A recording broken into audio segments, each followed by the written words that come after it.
Good morning. Welcome to DNC. My name is DNC. I'm the Executive Director of the Office of Emergency Management and Communications for the City of Chicago. As you all know, today is the final day of the DNC. I'm going to do a quick round of introductions before we get started. Today we are joined by Larry Snelling, Superintendent of the Chicago Police Department, Annette Nance Holt, Commissioner of the Chicago Fire Department, Mary Sheridan, First Deputy of the Chicago Fire Department, John Roberson, Chief Operating Officer for the City of Chicago, Gary Gatewood, Deputy Mayor of Community Safety, Derek Meyer, Deputy Special Agent, United States Secret Service, Dan Casey, Managing Deputy Director of Public Safety and Technology. With that, I want to take a moment to thank my staff at OMC and all our partners who have been a part of this great mission. I want to thank my 911 call takers and dispatchers, my emergency management team, my traffic management authority team, my 311 call takers, our OMC operations group, our OMC communications, and more than the 40 agencies represented in the Emergency Operations Center, including our county, state, and federal partners. While this operation is not complete, I want to acknowledge their commitment and dedication to keeping the city moving forward and keeping our residents and visitors safe. And finally, I want to thank the superintendent for his leadership this week. I did write some notes in regards to the superintendent and how I feel about him. I don't even know why I was doing that. I've known the superintendent and these chiefs possibly about 20 to 25 years. I had the honor of being a chief with the Chicago Police Department and wear that hat for a long time. What you're seeing, I'm not surprised at all. I knew the superintendent's medal 20 years ago. I'm not surprised that he's in this moment. I'm not surprised that he's shining. And I'm not surprised that we are where we are as a city. I said it to him before, he is the right man for this job right now. And with that, I'll introduce the Superintendent of Chicago Police Department. Sir.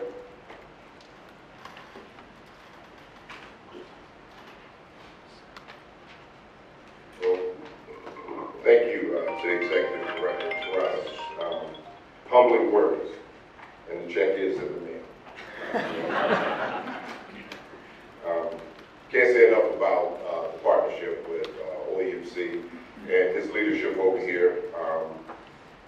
Just working with OEMC, everything that they put together has just been magnificent. It's helped us with the troops on the ground, and we couldn't do it without everyone standing here. We definitely couldn't do it without OEMC, so the credit goes to everybody. So thank you, and thank you for the work that you're doing here. First of all, good morning, everybody. So just talk a little bit about yesterday, because today is the last day of the DNC. We had another protest yesterday over at Union Park, pretty large protest, not as large as we had necessarily anticipated, but yesterday's protest ended with no arrests, no one injured, no officers injured, and it shows that when you have some type of contact and collaboration with those who are organizing, that you can have a peaceful First Amendment gathering, and that's what happened yesterday. Yes, did we have a couple of dust-ups? Sure, all right, but those things were quickly rectified, and I can't say enough about the organizers who had their marshals moving along, and when someone was getting out of control, they would step in and help calm that down. So just working in collaboration was very effective in getting that done. I'd like to just thank a few people before I go, because I promise you I'll keep this short today. Again, Executive Director Zay Toronto, and the work that he's done putting this together. The fire department, great partners in this. There are a lot of things behind the scenes that they do that you don't see. I'd also like to thank the Secret Service just for the partnership, just working together. Derek Meyer, I couldn't ask for anybody to communicate better with us, to get this type of work done. He was out there yesterday on the march, so he cleans up pretty good. I'd also like to out there at the protest every single day. So just want to say thank you for that. With that being said, I also, and I have failed to do this, and I want to make sure that I specifically acknowledge the Public Safety Administration's Deputy Managing Director, Dan Casey, and his team for the work that they did setting up the technology infrastructure. This was needed this week, and great work done by Dan Casey, and I can't say enough about the work that he's done. I'd also like to thank our state, our county, other federal partners, our mutual aid partners, also on standby, the National Guard. So I just want to say thank you. I know I'm sure I've missed people, but here you see from the mayor's office, the COO, John Robertson, and also Gary Gatewood, who's the Deputy Mayor of Public Safety. Just can't say enough about the partnership and the work that has been done in collaboration. Everybody in this city came together, stepped up, made this happen, and it helped us keep our city safe. With that, I'd like to turn it over to Deputy Mayor Gary Gatewood. Good morning, everyone. Good morning. It's like a family reunion. We see each other every morning at the same time this week. So we're going to continue with the thank yous.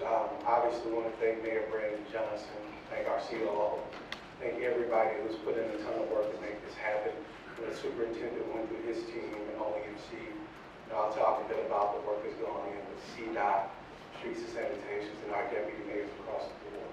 The level of collaboration that we've seen has been nothing short of phenomenal from our partners on the ground, community-based organizations throughout city, county, and state government. I would be remiss if I didn't thank my assistant deputy mayor, Natasha Scott, for the work that she's done hand in hand with us, really driving this forward. We're excited about the final day. We know it's going to go successful. Obviously, we expect protests, but we're here for that. We've been prepared for that, like we said from the very beginning. So we'll continue to move this ball forward. We'll continue to have a great time. We'll continue to be the most welcoming city in the country. Good luck, everybody, on the last of the DNC, and I'll give it back over to the superintendent so we can open up questions today. We'll be getting our questioning here.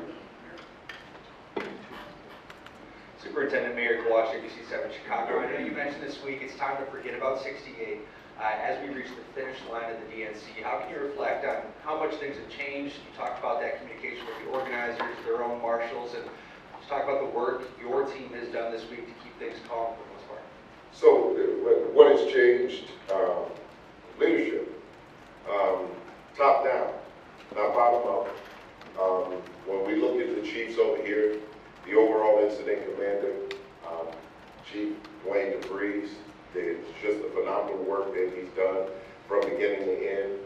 You see our Chief of Patrol, John Hine, his constant communication with organizers. He's been dealing with these protests for forever, and he's developed a relationship. He's also developed a strategy around working with those groups. When we look at our Chief of Detectives, Antonero City, just the planning around the coordinated multiple arrests information and just handling the arrest.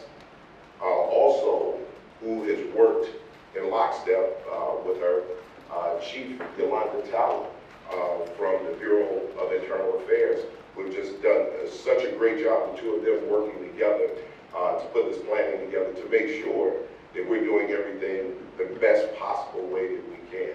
And then Chief Angel Navalis, who's been setting up the system around so that we can get our officers deployed properly. And then getting those officers information, making sure that our officers are well, making sure that they're getting water, food while they're out there so that they're able to stay calm, right? We know we want to make sure they're cognitively doing great. So just can't say enough about the entire team. Good morning, Sue. Mac Lederman, Block Club Chicago. We saw around 3:30 p.m. yesterday in Park 578 a very small group of pro-Israel advocates in the park I saw you out there giving officers a pep talk when it came around 5-ish o'clock. The pro-Palestinian group began to move past that gathering there at the park. There seemed to be greater restriction of access to the park at that time. When the two were passing each other, we saw many police blockading with bodies or with their bicycles. Can you explain the decision to restrict access to a park designated for First Amendment activity? Because when you don't have a permit, we have to make sure that we keep order about what you do.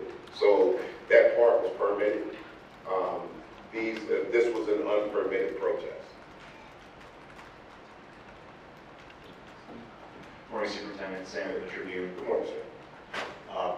You know, the week isn't over yet, but you know, we're 3/4 of the way through. How much sleep have you got this week? I don't know if I had a lonely hours, probably about none. So but it doesn't matter right now. We're at the end. I have that extra boost of energy, just like everybody else here. And I'm not going to talk about my sleep because I guarantee you these people haven't slept much either. But we're doing the work that we need to do to make sure that we protect the city. So it's worth losing some sleep over. Roseanne Tejas from Fox 32. It may be a little early for this question, but tomorrow everything's going to be wrapped up. How long and what is the plan for dismantling the security perimeter? How will that look? You know, I would like to say that we're going to go at it immediately, but we'll assess what's going on. And as soon as we have the green light, we'll start breaking things down, and we'll make sure that everyone can start getting back to their regular sleep schedule. Superintendent, Nick Smith, News Nation. With tonight being the last night, has there been a strategy shift to deploy extra resources? And before the DNC, Mayor Johnson has said that there would not be any communities that have suffered from lack of police activity or the ability to respond to different neighborhoods. Have you seen a spike in other areas? No, we actually have not. Now, are we seeing still some of the normal crime that we see on a daily basis? Yes. But what we did not do was deplete the neighborhoods of manpower. We made sure that we had officers to respond to calls. They're also working extended hours with canceled days off, just to make sure that the city is protected all around. And a different strategy for tonight being the last night for the DNC? No, the strategy is the same. We have focus coming in. The strategy is going to be the same. Obviously, as things change, we can change with those things, so we have that flexibility. Good morning, sir. Tarso Veloso with Bloomberg. How are you? Good, and you? Good. Nice. I saw another vehicle saying that a delegate was robbed at gunpoint in a West Loop. Could you talk about that for us, please? So that's something that we're still investigating. Obviously, there was something there, but we're still looking a little deeper into that to get more information. Good morning, Jason Navarrete with NBC Chicago. The response to the unpermitted protests outside the transportation center was swift, it was quick, it was quiet, and then all of a sudden police officers converged there prepared and protected the scene. That was an unpermitted protest, and the response there was admirable. Any idea of another one that may be spurring up today, and just what steps do you guys take to, be one step ahead of these unpermitted acts? We look at intel. We have, the Office of Emergency Management and Communication. We're constantly looking at things, just watching certain locations. And if they see things, popping up, we get that information, and we're ready and prepared to get to those locations as quickly as possible, as you stated. And our officers are trained, and they're ready to step in and do whatever is necessary to keep the situation calm. Hi, Superintendent Dave Struitt, Sun-Times. There's an ongoing sit-in happening within the DNC perimeter with some delegates. I'm curious what CPD's plan is to handle that. That's on the inner perimeter. It's being handled by the Secret Service. Derek, would you like to talk a little bit? So our security perimeter is open 24/7. They are delegates that are inside our zone, and if they would be removed, it would be the DNC to decide that. Derek, can you give your name and title? I'm Deputy Special Agent in Charge, Derek Meyer, U.S. Secret Service, Chicago Field Office. Hey there, Emma Barnett with NBC News. Thank you for taking our questions. Two quick things. One, yesterday there seemed to be a scuffle that happened under the underpass where the train was. Can you just explain what happened there? And is there going to be a greater security presence there tonight when the marchers hit that area? And then my second question is, I'm wondering what you think this week has taught police forces across the country. Well, here, I'll answer your first question. We had a couple of people from the protest group go up to the platforms. Now, we have officers who are working the CTA platforms up there. And when you have people who run up there, one individual had a huge flag, these officers and then leaned over the fencing up there. And these officers are trying to figure out what's going on at this point, what that individual is doing. So they're immediately trying to stop someone from doing something. And this is all part of an investigation, initial investigation. That being said, we were able to talk to the organizers. They had their marshals go in. We were able to bring that situation down, de-escalated, and those people were released and were moved back into the march. So the marshals were very instrumental in helping us do that. Secondly, honestly, I don't know what this teaches other departments around the country because I don't want to speak for anyone else's department. But what I can say for the Chicago Police Department is what we've learned here is that preparation is everything. Two things you need for success: opportunity and preparation.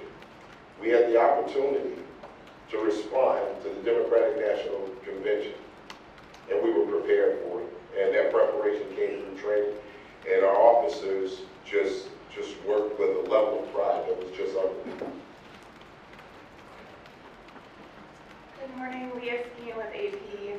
I was wondering if you're able to confirm reports about protesters showing up outside of Vice President Harris's hotel last night, and what, if anything, happened there. I don't have any information on that, but if it were something that were serious, obviously we would have that information. But there are protesters that show up everywhere, all over the city. So you're going to have that. We've seen them show up at some of the party locations. So, but it was uneventful. Good morning, Superintendent. Good morning. Julie Bosman with the New York Times. Some of the pro-Palestinian protesters have said this week that they felt intimidated by CPD, that there were so many officers on the streets, that they felt it was a deliberate effort to discourage them from protesting. I wonder if you could respond to that. Yeah, well, listen, you know, people, personal feelings, you know, we're concerned about that, but not as concerned as we are about the safety of the city. You may have people who showed up to protest and they see all of the police because they believe that we're peaceful. I'm peaceful. I can believe that about myself, and that may be absolutely true, but that doesn't account for everyone else in that crowd who may do something to commit acts of violence or destruction of the city. So we understand how people feel at times, but we can't change our posture because we're worried about hurting individual feelings. What we want to do is get people to understand that we're out there for their safety. And I do believe that that was proven. Now, they may feel like it was intimidating because they saw so many officers, and that can be intimidating to anybody. But the way that the officers responded is proof that because they didn't stop anyone from protesting or exercising their First Amendment rights. So it's proof that our officers were out there for protection. But I believe as we continue this type of activity and move forward, people will have a better understanding of what we're doing. Thank you, Superintendent. This is Molly with the Washington Post. How are you? Can you tell us how many total arrests of protesters protesters there have been this week, and maybe talk a little bit about the crowd sizes, what we saw at the protests compared to what you had expected.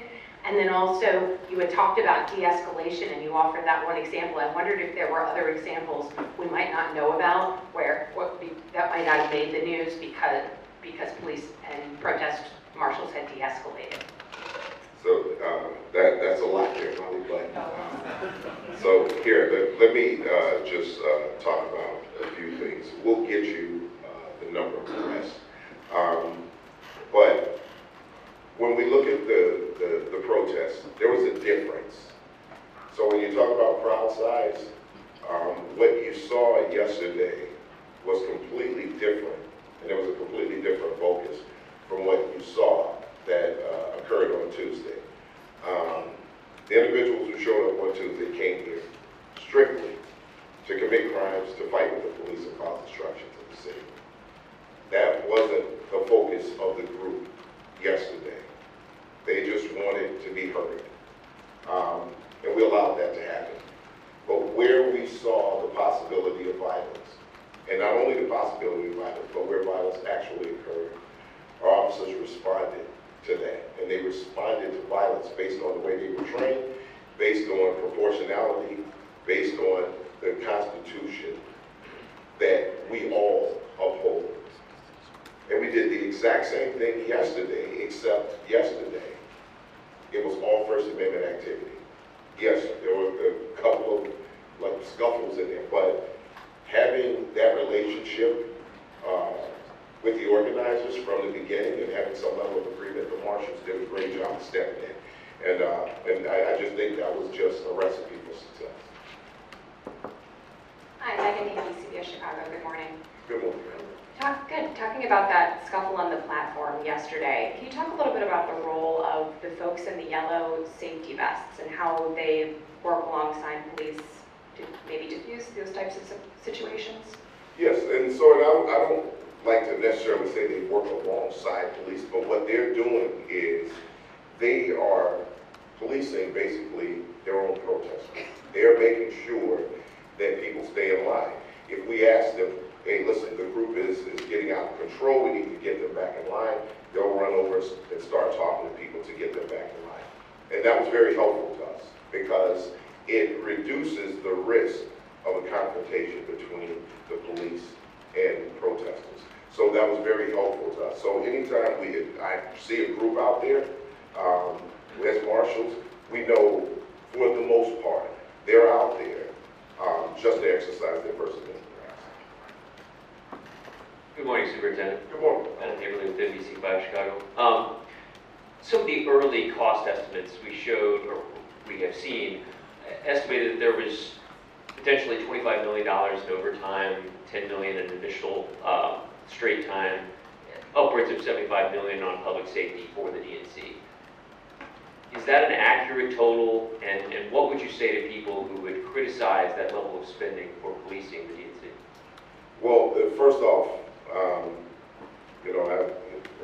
I don't handle the finances, so I'm going to leave that part of it alone. But what I will tell you is this.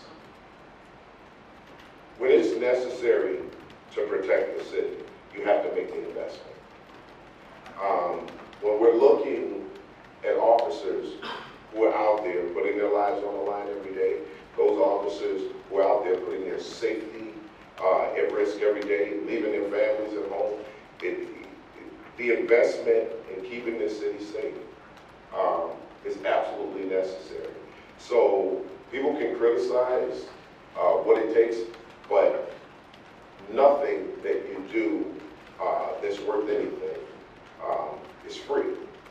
And we have to make sure that we invest in everything that we can to keep the city safe, to keep people safe. And so lastly, what I would say about that is, when we're talking about lives, when we're talking about the safety of people, not just property, but just lives, saving lives, how do you put a price on that? That's the question I would ask those people. Final question. Morning, Superintendent. Luke Barr with ABC News. How are you? Good man, how are you? There were some reports that there were maggots put in some delegates' food at the Fairmont. Do you have an update in that investigation? So what I can tell you is that local and federal, our federal partners, we're working on that together. There appeared to be, there's just a little information about the possibility of someone walking in and placing things. I won't get too much into it. And later this was discovered. Now I'm not sure that those were maggots, there was sawdust, so they were probably mealworms. They look the same, but that's still under investigation. It appeared that there was one person who got sick as a result of it. Okay. Thank you, everybody. Thank you.